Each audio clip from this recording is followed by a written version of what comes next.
Voltamos ao segundo bloco da nossa entrevista com o presidente da Agência Estadual de Águas, Fábio Anerti. Presidente, nós falávamos no bloco anterior sobre a crise de água de São Paulo e também isso se espraiando por todo o Brasil e olhando agora a realidade nossa aqui do Espírito Santo. Mas antes de ir para o intervalo, você estava colocando a capacidade como que a água é absorvida pelo solo, que ela origina nas nascentes e alimenta os rios. Isso. É importante sempre lembrarmos disso. O que garante água nos rios no período de seca, para que o rio não seque totalmente, é a água que está no subsolo. É a água que está nessa esponja, que é o subsolo. Que entrou de chuvas anteriores. Que veio de chuvas anteriores. Então, é importante acontecer as chuvas? É importante acontecer as chuvas, mas é muito importante que essa chuva entre na terra. É importante também, o telespectador, saber que nas áreas urbanas o solo é cada vez mais impermeabilizado, né, pelo asfalto, pelas calçadas, exatamente, pelas construções. É isso aí. É por isso que temos que sempre enxergar a bacia hidrográfica como uma unidade de planejamento. Porque são áreas nessa bacia hidrográfica que são as chamadas áreas de recarga dos aquíferos, que vão dar vida às nascentes, que vai dar vida aos rios no período de seca. Essas áreas de recarga são verdadeiras portas de entrada da água da chuva no subsolo. Quais são as principais áreas de recarga? As áreas de recarga, normalmente, elas estão a montante das nascentes. Elas estão em topos de morro, elas estão nas áreas mais curvas de uma bacia hidrográfica. Onde fica empoçada naturalmente, Isso. Né? Exatamente. Essa água que fica empoçada, ela vai infiltrando no solo. Então, como é que você melhora esse processo? Esse processo ele é melhorado principalmente com um bom uso do solo, um bom manejo de técnicas agrícolas, mas fundamentalmente por reflorestamento. Então, só para citar um exemplo, uma área muito extensa de pastagem, que não tem um bom cuidado, um bom manejo agrícola, ela perde a sua capacidade de recarga do aquífero. A água da chuva vai bater na pastagem degradada e vai escoar. Ainda mais porque a pastagem ela fica muito compactada, subsolada, né? Porque o gado, a pata do gado, ela concentra o peso do gado de uma forma muito intensa. Então ela funciona como um compactador de solo. Então áreas de pastagem muito extensas, elas inviabilizam a entrada da água da chuva no subsolo. E o que a gente precisa é fazer uma combinação adequada disso, né? Nem totalmente pasto degradado, mas uma parte dessas áreas elas têm que estar com cobertura florestal. E aí é importante desenvolver ações e mecanismos como o Reflorestar, que é um projeto do governo do estado aqui no Espírito Santo. Sim. Ele incentiva o produtor rural a aumentar floresta em sua propriedade, a melhorar o seu manejo agrícola. E ele pode receber até incentivos financeiros para isso, como pagamento por serviços ambientais.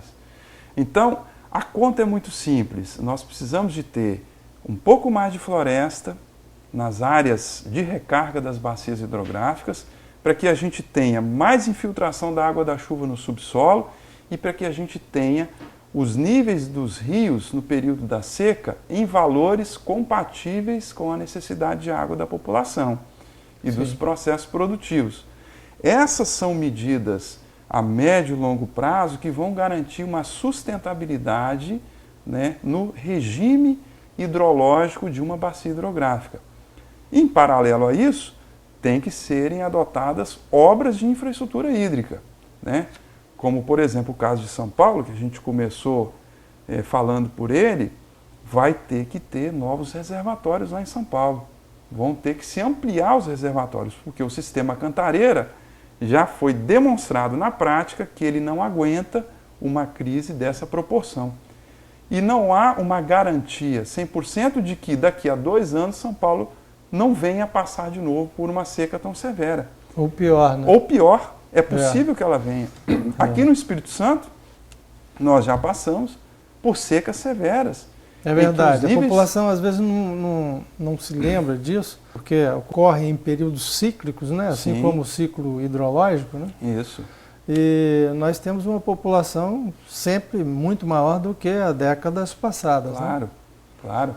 Você lembrou muito bem a relação da demanda de água com a disponibilidade, hoje ela é bem mais crítica do que há décadas passadas.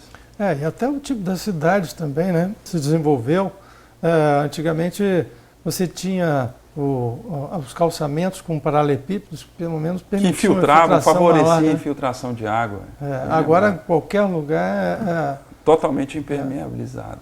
Do asfalto. E me lembra também um período de seca prolongada em que se falou muito da captação de água no Rio Doce para abastecer a Grande Vitória. Essa alternativa, ela é uma alternativa que tem uma complexidade, né, de engenharia grande, porque o Rio Doce está aproximadamente, em relação à Grande Vitória, vamos colocar aí quase uns 100 quilômetros, né, de 80 a 100 quilômetros, teriam que ter sistemas intermediários, mas é cogitada como uma solução possível. Há que se estudar a viabilidade disso ainda, né? A CESAM já inicia, que é a Companhia de Saneamento, né, e Abastecimento aqui da Grande Vitória, já inicia um processo de planejamento e de estudo, né, para alternativas de suprimento de água que não seja somente o Rio Jucu e o Rio Santa Maria da Vitória. Certo. Agora, o mais adequado seria a gente, logicamente, sem deixar alternativas de problemas críticos, né, para eventos críticos, né, como a causa que está acometendo hoje São Paulo, o ideal seria melhorar o gerenciamento nas bacias do Rio Jucu e Santa Maria, né? Não tenha dúvida, Almir. Eu acho que a palavra-chave, a palavra de ordem é gerenciamento, planejamento, em paralelo com obras de infraestrutura hídrica. A bacia do Rio Jucu e do Rio Santa Maria da Vitória passam hoje pela construção dos seus planos de bacia. Já está sendo discutido pelos comitês de bacia o processo de enquadramento dos rios Jucu e Santa Maria. O enquadramento, apesar de ser um nome... Fala um pouquinho sobre isso. Pois é um nome muito técnico, mas nada mais é do que definir metas de qualidade e de quantidade para as águas do Rio Jucu e Santa Maria. Isso significa que o Comitê de Bacia Hidrográfica, que é o órgão que tem a possibilidade da participação da sociedade civil no processo de gestão da bacia, aliás, que é muito importante o comitê funcionar bem e a sociedade participar do Comitê de Bacia Hidrográfica, ele é que aprova, ele discute e aprova essas metas de qualidade de água. Isso é um enquadramento. Nós vamos falar sobre isso no próximo bloco. Vamos ao último intervalo, já voltamos para o último bloco da nossa entrevista.